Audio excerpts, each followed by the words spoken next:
한국 단편소설 남성작가편 지금 시작합니다. 지금 밖에는 가을비가 오고 있습니다. 책은 언제 읽어도 좋지만 오늘처럼 쌀쌀하게 가을비 내리는 날에는 특히 소설이 딱인 것 같아요.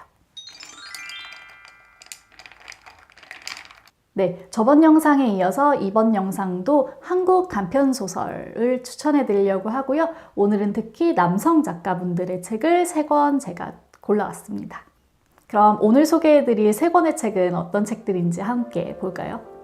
임현 작가님의 그 개와 같은 말, 이승우 작가님의 모르는 사람들, 김영하 작가님의 오직 두 사람. 네, 저번에 다뤄본 소설들에 이어서 오늘 책들도 너무 다 좋은 책들이죠. 한 권 한 권 살펴보도록 할게요. 네, 첫 번째로 추천해드릴 책은 바로 이 책이고요. 임현 작가님의 그 개와 같은 말입니다. 네, 2017년 10월에 현대문학에서 출간이 됐고요. 이 임현 작가님도 2014년에 현대문학 통해서 등단을 하셨었죠. 2017년에 제8회 젊은 작가 상에 이 책에 실려있는 고두라는 작품이 수상을 했고요. 저도 그 책을 통해서 임현 작가님을 알게 돼서 완전히 팬이 된 경우라고 할 수 있겠습니다. 네, 이 책에는 꽤 많은 단편이 수록되어 있어요. 총 10편이나 수록이 되어 있습니다. 가능한 세계, 고두, 엿보는 손, 좋은 사람, 무언가의 끝, 그 개와 같은 말, 거기에 있어, 왜, 말하는 사람, 불가능한 세계 이렇게 실려 있습니다. 저는 개인적으로 이 소설을 읽으면 항상 마음이 좀 무거웠었어요. 왜 그런가를 생각해 보니까 이 소설에서 사람의 수치심을 드러내는 장면이 굉장히 많았던 것 같아요. 뭐 예를 들면 아버지라든지 가장이라든지 선생님 같이 어떤 위치가 굳건한 사람들의 수치심을 드러내는 장면들이 있더라고요. 예를 들면 이런 장면입니다. 이 고두라는 소설에서 아버지를 묘사하고 있는 장면인데요. 아버지의 어떤 무례한 행동들을 이제 아들의 입장에서 서술한 내용입니다.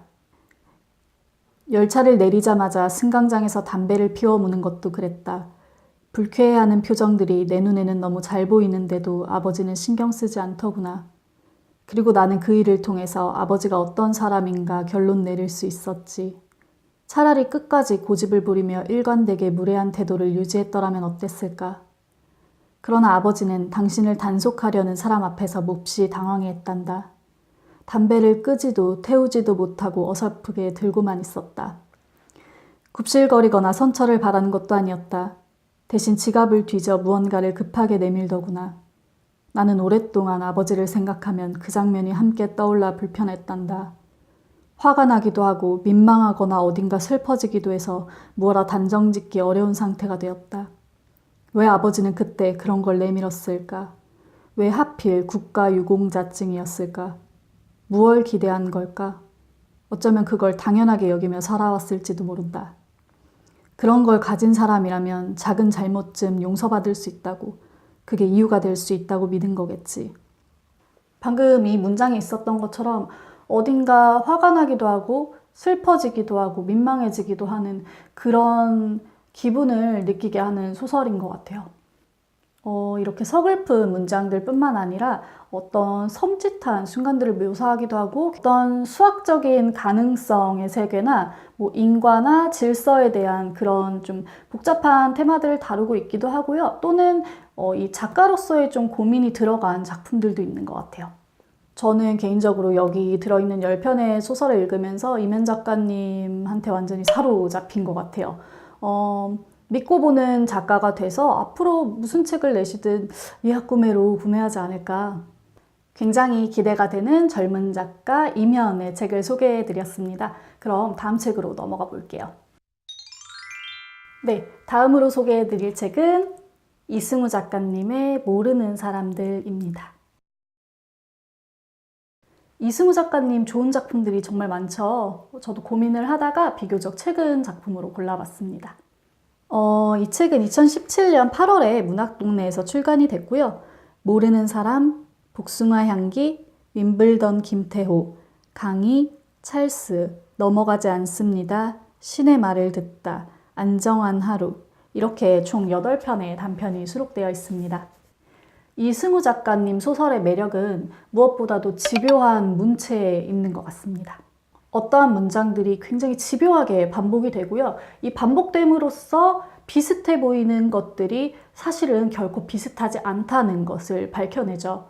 그리고 이러한 과정을 통해서 어떠한 것이 재정의되는 그런 식의 문장들을 많이 사용하시는 것 같습니다. 예를 들면 이런 문장들이죠. 첫 번째 수록되어 있는 소설인 모르는 사람에 실려 있는 문장입니다.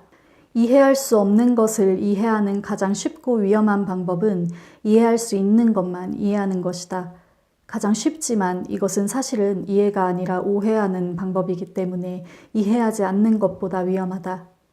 이해되지 않은 채로 두는 것을 용납할 수 없어서. 왜냐하면 아버지가 이해되지 않는다는 걸 이해할 수 없으니까 어머니는 쉽고 위험한 방법을 택했다고 나는 생각했다. 그러니까 어머니의 기준에 의하면 아버지는 이해하기 어려운 사람이어서는 안 됐다. 이해되지 않은 채로 있을 수 있는 사람이 아니었다.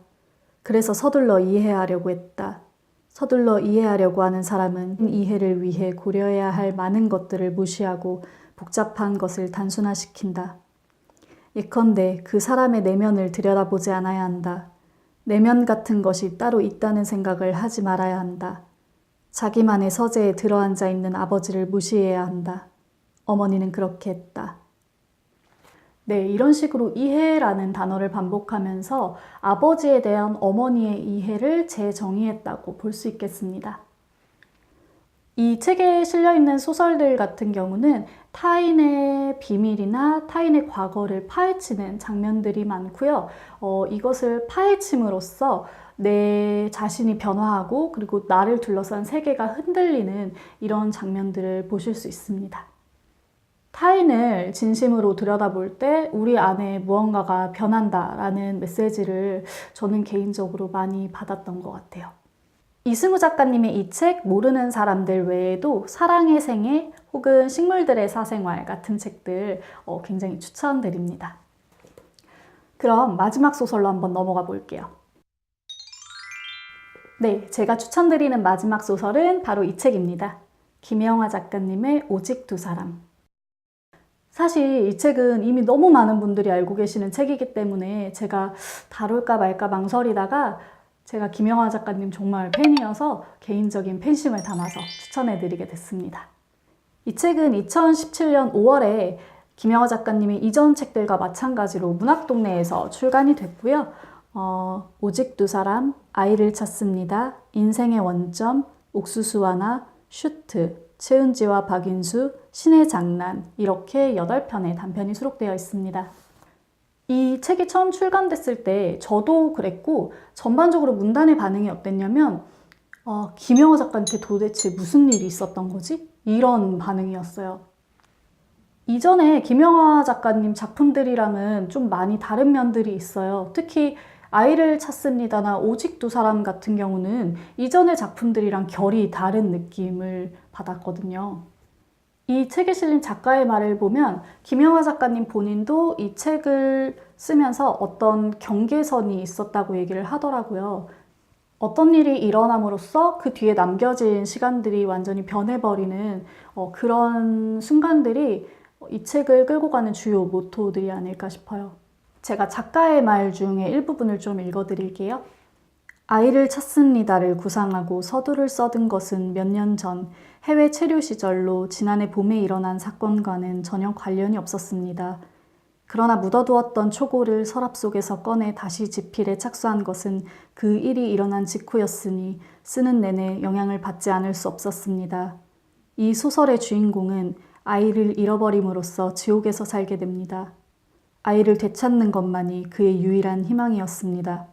그러나 진짜 지옥은 그 아이를 되찾는 순간부터라는 것을 그는 깨닫게 됩니다. 이제 우리도 알게 되었습니다. 완벽한 회복이 불가능한 일이 인생에는 엄존한다는 것. 그런 일을 겪은 이들에게는 남은 옵션이 없다는 것. 오직 그 이후를 견뎌내는 일만이 가능하다는 것을. 방금 읽어드린 것처럼 어떤 일이 일어난 그 이후의 일들을 다루고 있는 소설이라고 할 수 있겠습니다.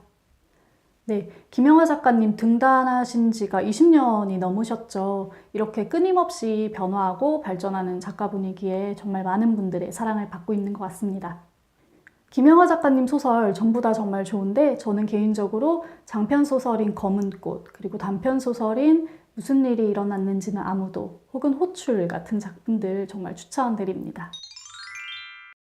네, 여기까지 한국 단편소설 남성 작가분들의 책을 3권 살펴봤습니다. 여러분, 사람이 가장 잘 집중할 수 있는 시간이 15분 정도라고 해요.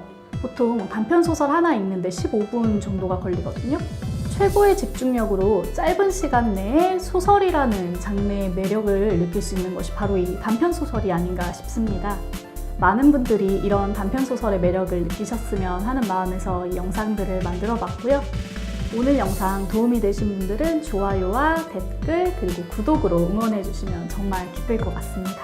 앞으로도 꾸준히 책에 대한 좋은 영상으로 찾아뵙도록 하겠습니다. 그럼 오늘도 책 읽는 시간 되세요.